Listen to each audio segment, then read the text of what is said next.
Today, we will cover spinning, spiral dives, and side slips. In the first section of this tape, we will show you how to recognize and avoid conditions that can lead to a spin, how to enter a spin, and the correct recovery action that must be taken. The last section is devoted to spiral dives. Spinning occurs after an aggravated stall and is the auto-rotation of the aircraft as it loses height. There is no practical application for the spin in normal flight. You will learn to recognize it, avoid it, and, should you go into a spin, recover from it. First, some safety considerations before even attempting this maneuver. Use only an aircraft that has been certified for an intentional spin. This will be indicated by a certificate in the Pilot Operating Handbook or cockpit placards. Be familiar with entry and exit procedures outlined in the Operating Handbook. The procedures you will see in this video apply to most light aircraft, but some planes have their own idiosyncrasies. Where there are differences, follow the handbook's instructions to the letter. Now, let's look at what happens when an aircraft goes into a spin. In this situation, after the plane has stalled, a roll, yaw, side slip, or turbulence causes one wing to produce more lift than the other. The aircraft then rolls and yaws in the direction of the downgoing wing. As this happens, the wing that drops hits the relative airflow with a greater angle of attack, becoming more stalled.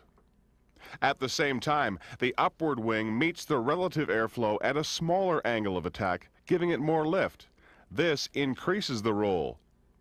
While this is happening, the drag on the downward wing has increased, which stalls it further.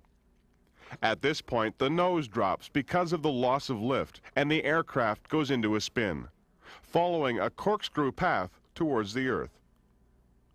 While spinning, the aircraft is simultaneously rolling, yawing, and pitching.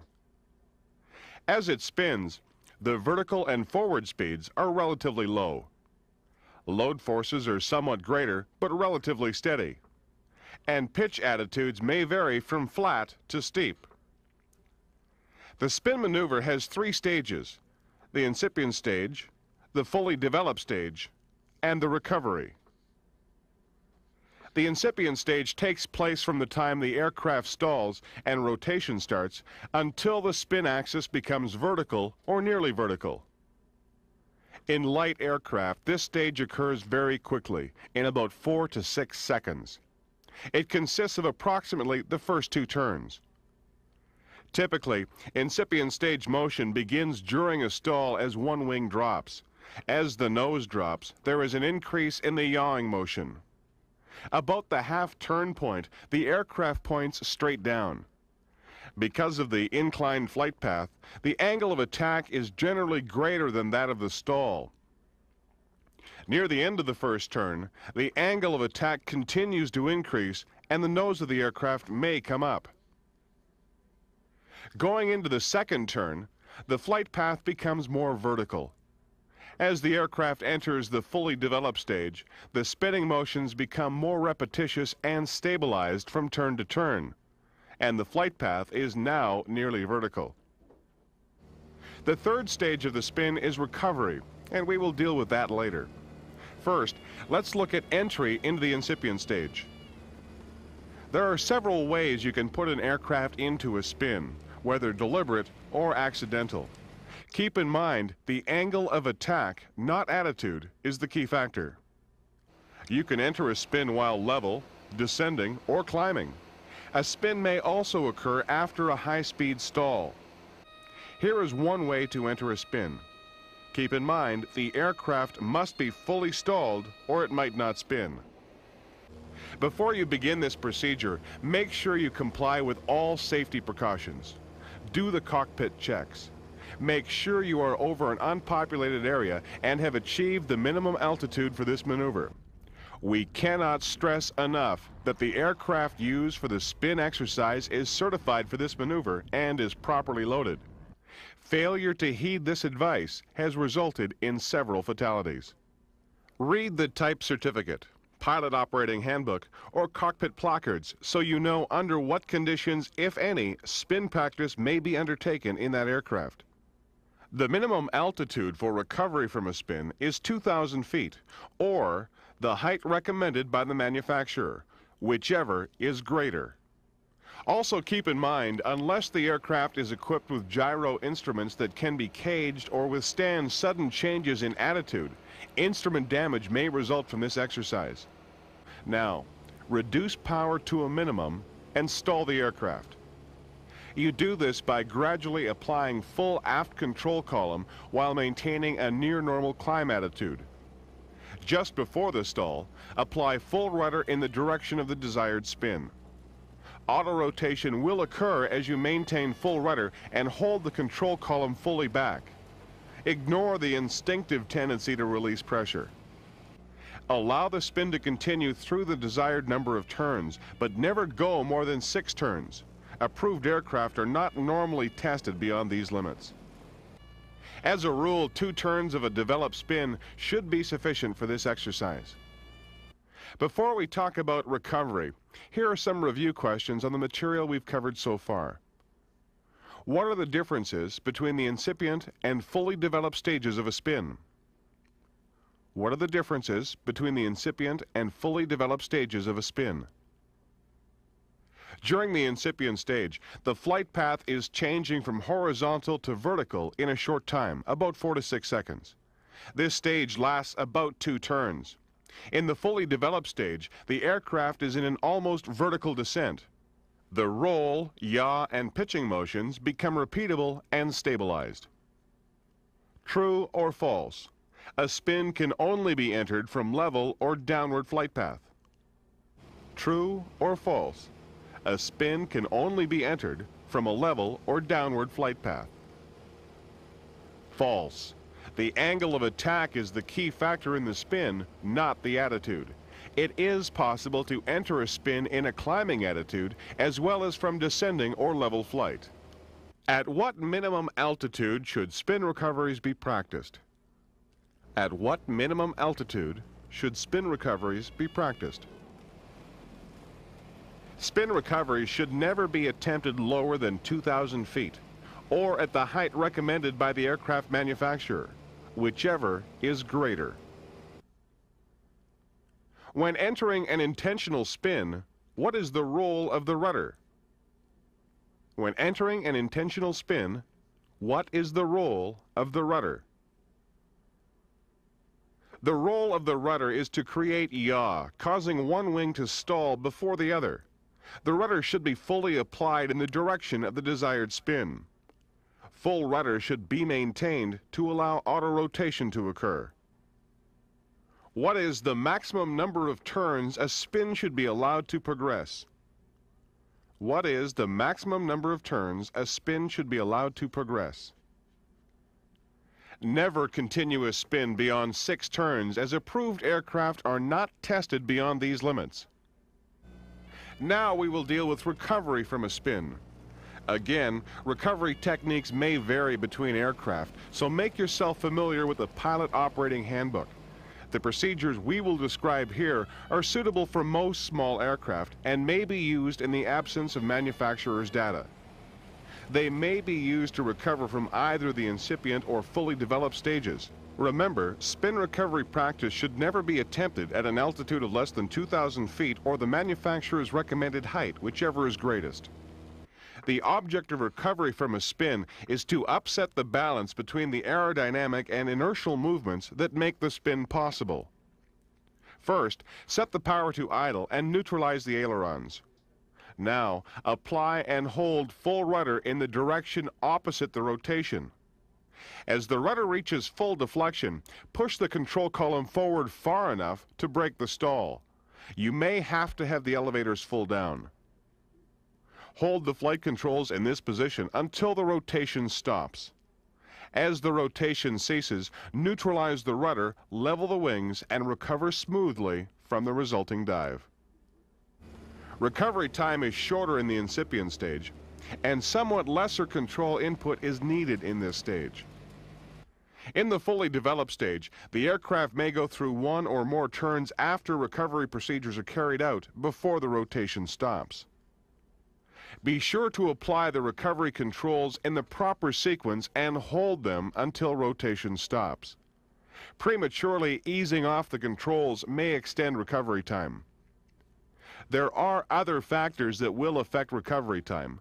They include aircraft loading and distribution, the center of gravity and weight, altitude, aileron, flaps, and power. If the aircraft has added weight far from the center of gravity, the inertial moment is increased, causing a more shallow spin attitude and more sluggish recoveries. Forward location of the center of gravity makes it more difficult to get into a pure spin. This is because the elevators are less effective. The farther back the center of gravity and the more weight distributed along the fuselage, the flatter and the faster the spin will become. Weight also has an effect on spin behavior. Higher weights cause slightly longer recoveries. In high altitudes, recoveries may take longer since the air is less dense, reducing the effectiveness of the flight controls. There is no set rule on the effect of ailerons on spin recovery. This varies from aircraft to aircraft. Keep the ailerons neutral until the aircraft is unstalled. Using flaps may cause one of three reactions. They may induce a flatter spin, prolonging the autorotation at a lower spin rate. They may reduce the effectiveness of the rudder because of deflected airflow. Or they may be damaged from high speed or high loading, or both, during recovery from the dive. If an aircraft enters a spin with the flaps extended, they should be retracted at the first opportunity after initial recovery action has been taken. Leaving the power on lengthens recoveries in some aircraft, as well as causing increased airspeed and height loss during recovery. There is a possibility of the aircraft entering a secondary spin. This may happen when you abruptly or prematurely pull up from the dive recovery. It also may occur if yaw is present from the inadvertent retention of anti-spin rudder. Before moving on to the next section, which deals with spiral dives, we will stop for a short review on recovery from a spin. Which way should the rudder be applied when recovering from a spin? Which way should the rudder be applied when recovering from a spin? The rudder should be fully applied in the direction opposite of the rotation of the aircraft. What might cause the aircraft to go into a secondary spin? What might cause the aircraft to go into a secondary spin? An abrupt or premature pull-up from the dive recovery may cause the aircraft to go into a secondary spin, or if yaw is present, inadvertent retention of anti-spin rudder might put you into a secondary spin. True or false? Spin recovery is slightly shortened in higher altitudes. True or false? Spin recovery is slightly shortened in higher altitudes. False. The air is less dense at a higher altitude, giving less bite for the flight controls to oppose the spin. However, this does not suggest you should use low altitudes for spin practice. What is the effect of leaving the power on during spin recovery? What is the effect of leaving power on during spin recovery? Leaving the power on will tend to lengthen recoveries, increase airspeed, and result in more height loss during the dive recovery. The next section of this tape will teach you how to recognize the conditions that lead to a spiral dive, how to recognize a spiral dive, and the correct recovery action. A spiral dive is a steep descending turn in which the aircraft has an excessive nose-down attitude. It has three characteristics. 1. An excessive angle of bank. 2. Rapidly increasing airspeed. And 3. A rapidly increasing rate of descent. This is neither a normal nor useful maneuver and should never be practiced. It is extremely hazardous, especially at low altitudes. A high-speed stall could result if the elevator is used incorrectly to slow the rapid loss of height. As well, the aircraft may sustain structural damage in the pull-up if the loading becomes excessive. During a spiral dive, the increasing airspeed may result in structural damage to the aircraft. The sudden loss of height can also be deadly, especially at low altitudes. There is a danger of pilot blackout or a secondary high-speed stall. A spiral dive somewhat resembles a spin. While practicing spins, it is possible to become disoriented so that what appears to be a spin is in fact a spiral. How do the two differ? You recall, in a spin, the airspeed is at or about stalling speed. In other words, constant and low. The airspeed in a spiral dive is high and rapidly increasing. You can find yourself in a spiral dive by attempting to force the aircraft into a spin too soon before a stall occurs. A spiral may also result if the elevator controls are relaxed once a spin has started. As well, you can go into a spiral dive during a steep turn in which the controls are mismanaged and the nose is allowed to drop. When doing this, make sure the engine throttle is closed to bring the rapidly increasing airspeed under control. This will also reduce the load factor buildup when recovering from a dive. Recovery from a spiral dive is not difficult, but the action must be taken promptly and in this sequence. First, close the throttle. Almost simultaneously, level the wings. Keep the aircraft straight. Now, ease out of the dive. Finally, apply power to maintain height. We cannot stress enough that the spiral is not a maneuver to be practiced. Your flight instructor will demonstrate it for you from an incorrectly entered spin or a poorly executed steep turn. During this exercise, you should notice a sudden increase in airspeed and wing loading. It will be obvious how any attempt to pull out of the dive without first leveling the wings only aggravates the situation. Now, for a quick review of this material. Describe how you would recover from a spiral dive. Describe how you would recover from a spiral dive. First, reduce power and then almost simultaneously level the wings and bring the nose up to ease out of the dive. Finally, apply enough power to maintain height. In recovering from a spiral dive, why is it important to level the wings before easing out of the dive? In recovering from a spiral dive, why is it important to level the wings before easing out of the dive? In this situation, you have the problem of wing loading from the excessive angle of bank.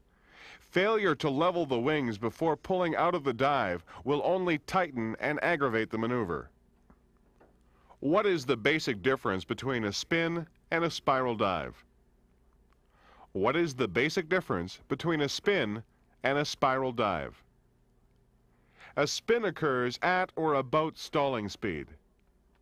In a spiral dive, the airspeed is well above stalling speed and increases rapidly. The final section of this tape will show you the entry, practical use, and recovery from a side slip.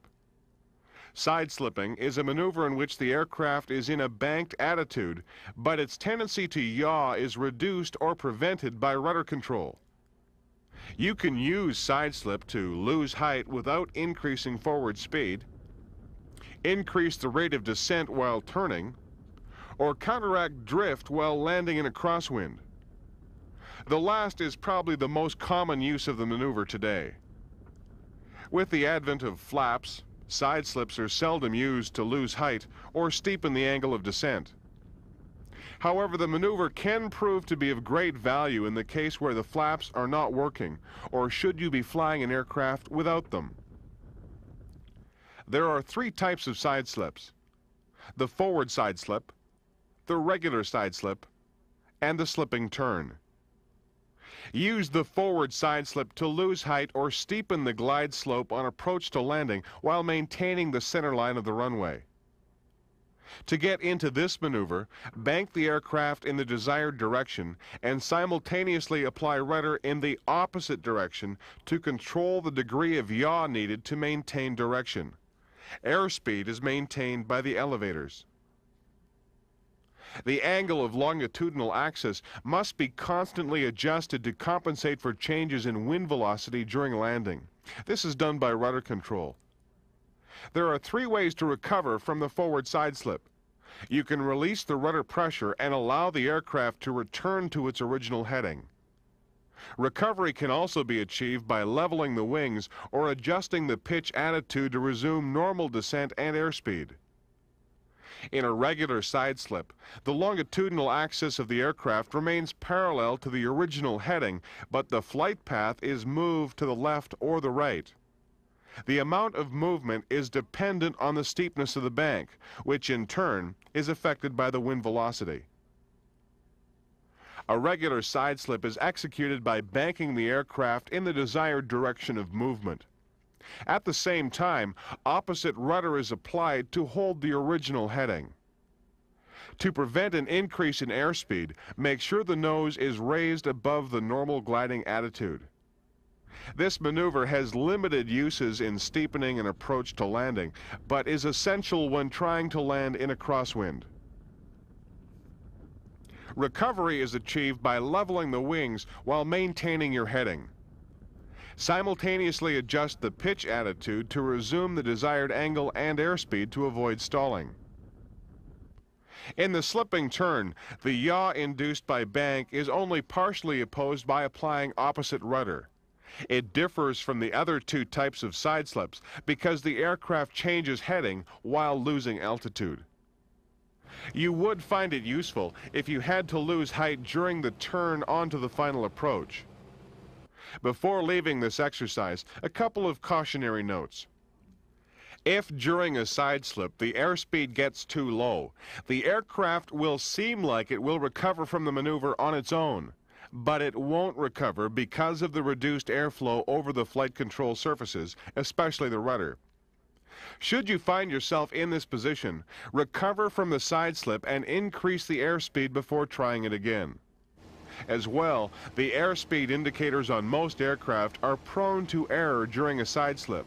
This is because the pitot tube and the static air vents are no longer properly aligned with the relative airflow. Because of the possibility of error, it is important you recognize a correct slipping attitude by the attitude of the aircraft and the feel of the controls. Be careful during recovery. An extreme nose-up attitude could result in a stall. One other precaution. Side slips should not be used to counter a crosswind during the climb following takeoff. Instead, make a coordinated turn into the wind to eliminate drift and maintain a straight path over the runway. Now, take time to go over these review questions on side slips. You find yourself having to land in a crosswind. What actions will you use? You find yourself having to land in a crosswind. What actions will you use? A regular side slip will counteract the drift caused by a crosswind. To execute the move, you would bank into the direction of the wind while using opposite rudder to hold your original heading. To prevent airspeed from increasing, you would raise the nose above normal gliding attitude. During a side slip, you notice the airspeed dropping too much. What action should you take? During a side slip, you notice the airspeed dropping too much. What action should you take? You'll have noticed an excessive nose-high attitude as the airspeed became too low. It appeared as though the airplane was beginning to recover from the side slip on its own. Complete the recovery before attempting the maneuver again. Why are airspeed indicators on most aircraft unreliable during a side slip? Why are airspeed indicators on most aircraft unreliable during a side slip?